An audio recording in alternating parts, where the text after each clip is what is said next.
ETF index mutual funds నేర్చుకుని stock మార్కెట్లో రాణించాలనుకుంటున్నారా? వెంటనే ఈ నెంబర్కి కాల్ చేయండి.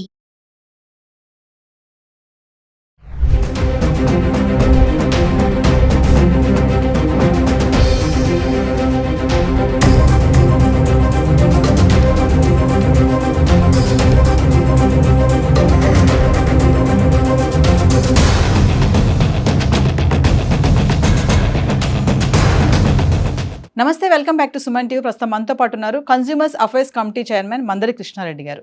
నమస్తే సార్. నమస్కారం అమ్మా.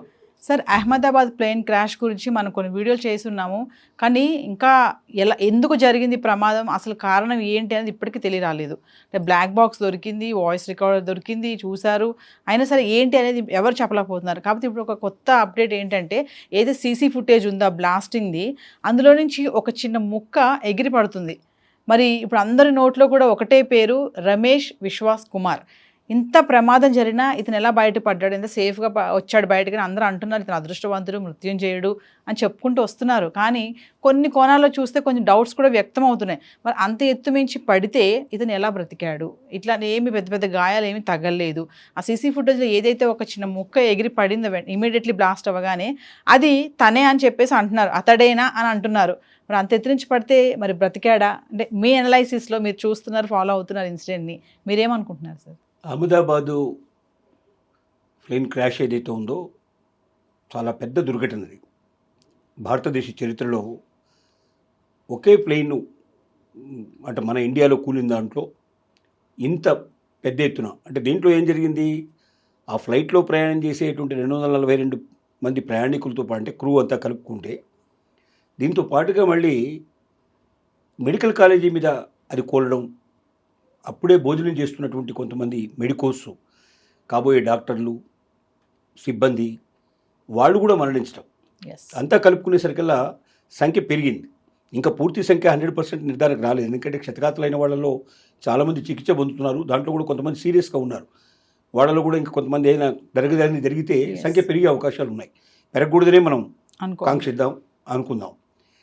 కానీ అందరికీ ఒక పెద్ద ప్రశ్న తొలిచేది ఏమిటంటే, 240లో 42లో ఒక్కటి తప్ప 241 దగ్ధమైనట్టుగా మనకు కనబడుతుంది. దగ్ధం కావడానికి కూడా కారణం ఏంటి, 125,000 లీటర్ల ఫ్యూయలు దాంట్లో ఉంది. ఈ ఫ్యూయల్ అంటే మామూలు ఫ్యూయల్ కాదు, ఇది మామూలుగా ఉండేటువంటి పెట్రోల్ అంటుకుంటేనే మనకు టక్కన అంటుకున్నట్టు కనబడుతుంది. మనకు 21 సార్లు వడబోయబడ్డటువంటి పెట్రోల్ ఇది.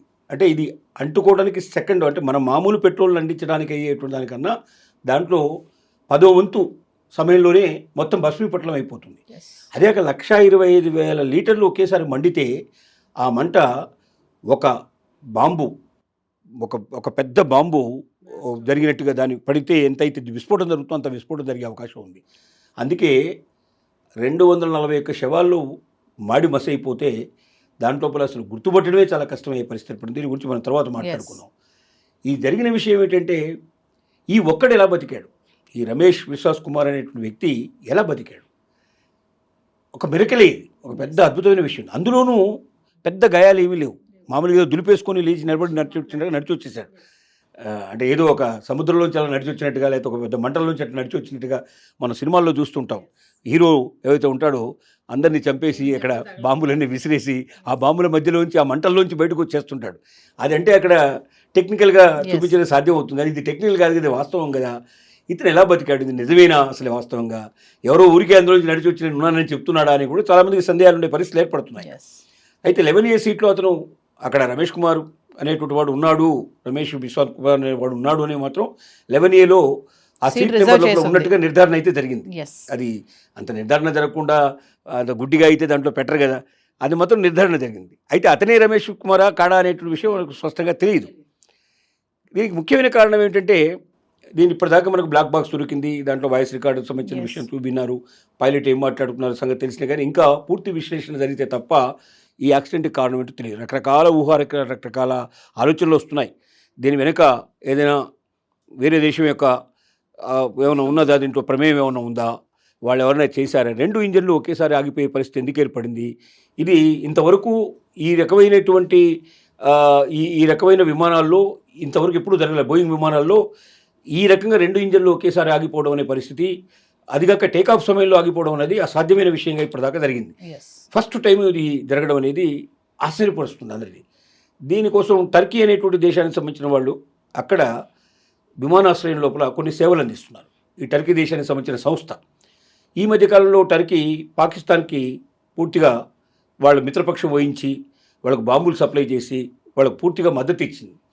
మరి మన శత్రు దేశానికి మద్దతు ఇచ్చిన దేశం మనకు శత్రు దేశం అవుతుంది కదా, వాళ్ళ కుట్ర ఏమైనా దీంట్లో ఉందా? ఎందుకంటే విమానాల లోపల ఫ్యూయల్ నింపడం కానీ అట్లాంటి పనులలో వాళ్ళ యొక్క ఆర్గనైజేషను అక్కడ ఆ దేశానికి సంబంధించిన సంస్థ దీన్ని తీసుకుంది, కాంట్రాక్ట్ తీసుకుంది.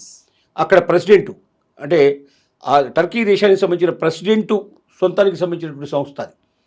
అంటే మరి ప్రెసిడెంటు స్వయంగా పాకిస్తాన్కి మద్దతు ఇచ్చాడు కాబట్టి ఈ రకంగా భారతదేశంలో ఒక విచ్ఛిన్నకరమైన పరిస్థితి క్రియేట్ చేసి ఈ విమానాన్ని పడగొట్టినట్టయితే దీని వెనుక పాకిస్తాన్కు ఒక గత విజయంగా ఇది భావించి అంటే ఇండియన్స్ నాశనం చేయడం, ఇండియన్స్లో ఏదైనా సంచలనం కలిగించడం, ఇండియాకు నష్టం చేయడమే కదా కోరుకునేటువంటి ముఖ్యంగా పాకిస్తాన్ కానీ పాకిస్తాన్ మిత్ర దేశాలు కానీ చేసేది. కాబట్టి మరి టర్కీ అనే దేశం పాకిస్తాన్కి మిత్ర దేశం కాబట్టి ఆ వైపున ఏమైనా చేసిందా అనే అనుమానాలు కూడా చాలామందికి ఉన్నాయి. ఏది నిర్ధారణ అయితే జరగలేదు ఇప్పటిదాకా. ఇక్కడ జరుగుతున్నది ఏంటంటే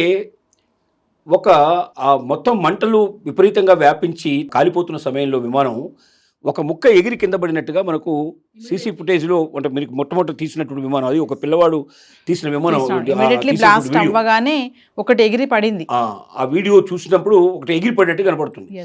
ఆ ఎగిరిపడిన ముక్కలోనే అంటే అది ఒక కుర్చీతో సహా ఎగిరిపడిందా, చైర్తో సహా ఎగిరిపడింది. ఎందుకంటే విమానం ఒకసారి కింద పడేసరికి ముక్కలైపోయే పరిస్థితి ఏర్పడింది. ఆ ముక్కల్లోంచి ఆ 11A దగ్గరే ఆ ముక్క పెరిగి ఆ సీటుతో సహా ఎగిరి బయటపడిందా అనే అనుమానాలు ఉన్నాయి. అయితే మరి అంత పైకి ఎగిరి కింద పడినటువంటిది మళ్ళీ దాంట్లో బయటపడడానికి అవకాశాలు ఉన్నాయా అనేది రెండో ప్రశ్న. ఇంకా కొంతమంది చెప్పేది ఏమిటంటే దాని చుట్టుపక్కల హాస్టల్కు చుట్టుపక్కల ఇసుక దిబ్బలు ఉన్నాయి, మేటలు వేసి ఉన్నాయి ఇసుక దిబ్బలు. దానికి ఏంటో కారణం తెలియదు, ఏదైనా కన్స్ట్రక్షన్ ఏదైనా జరుగుతుందా ఇంకా ఏదైనా జరుగుతుందో తెలియదు. పెద్ద పెద్ద ఇసుక దిబ్బలు అయితే కనపడుతున్నాయి. ఒకవేళ ఈ సీట్ ఎగిరిపోయి ఆ ఇసుక దిబ్బల మీద పడి ఉంటే అంటే ఇవన్నీ ఊహాజనితమైన విషయాలే, వాస్తవాలు ఏమిటనేది ఇంకా స్పష్టంగా మనకు తెలియదు.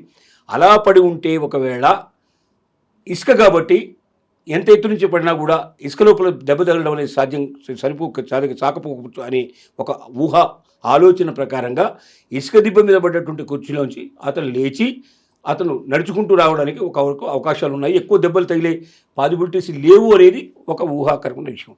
ఏది ఏమైనప్పటికీ చుట్టూ ఉండేటువంటి సీసీటీవీ ఫుటేజ్ అంతా పరిశీలిస్తున్నారు. ఇప్పుడు అక్కడ అహ్మదాబాద్ పోలీసులు చాలా నిరంతరంగా శ్రమిస్తున్నారు. ఈ శ్రమలోంచి ఏదైనా తెలిస్తే ఏదైనా బయటకు వస్తే తప్ప వాస్తవాలనేది తెలియదు. అప్పటిదాకా మరి రమేష్ విశ్వాస్ కుమార్ అనేవాడు హీరోనా లేక ఏదన్నా డూప్లికేట్గా ఏదైనా నటిస్తున్నాడా సినిమాల్లో నటించినట్టుగా అనేటువంటి అనుమానాలు కూడా తేలే పరిస్థితులు ఏర్పడతాయి. కానీ ఇది ఏదైనా వాస్తవాలు తెలియదాకా దేని మనం కరెక్ట్గా చెప్పడానికి అవకాశం లేదు.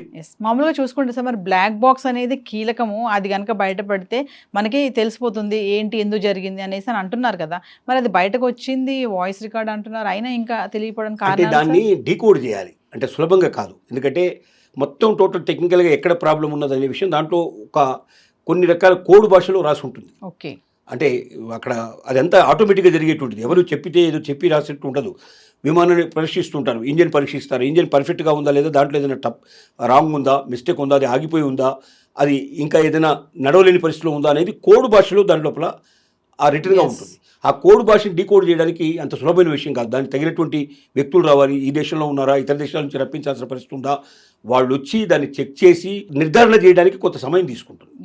కొన్ని సందర్భాల్లో అయితే కొన్ని విమానాల్లో అసలు బ్లాక్ బాక్స్ దొరకడానికే 3 నెలలు 4 నెలలు 6 నెలలు సమయం టైం తీసుకున్నటువంటి పరిస్థితి ఏర్పడింది. సముద్రంలో పడ్డవి కొన్ని విమానాలు కొన్నిసార్లు ఎక్కడో ఎడారిలో కూలిపోతాయి.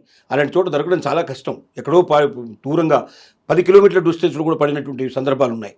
అవి వెతికి తీసి దాన్ని మొత్తం డీకోడ్ చేయడానికి సంవత్సరం టైం పట్టిన రోజులు కూడా ఉన్నాయి. మనకు మొన్ననే 12వ తారీఖు ఇది జరిగింది కాబట్టి ఇంకా సమయం కొద్దిగా ఒక వారం 10 రోజుల లోపల దానికి సంబంధించిన ఇన్ఫర్మేషన్ రావడానికి పాసిబిలిటీ ఉంటుందని ఇప్పుడు తెలుస్తున్నటువంటి సమాచారం మనకు. Thank you sir.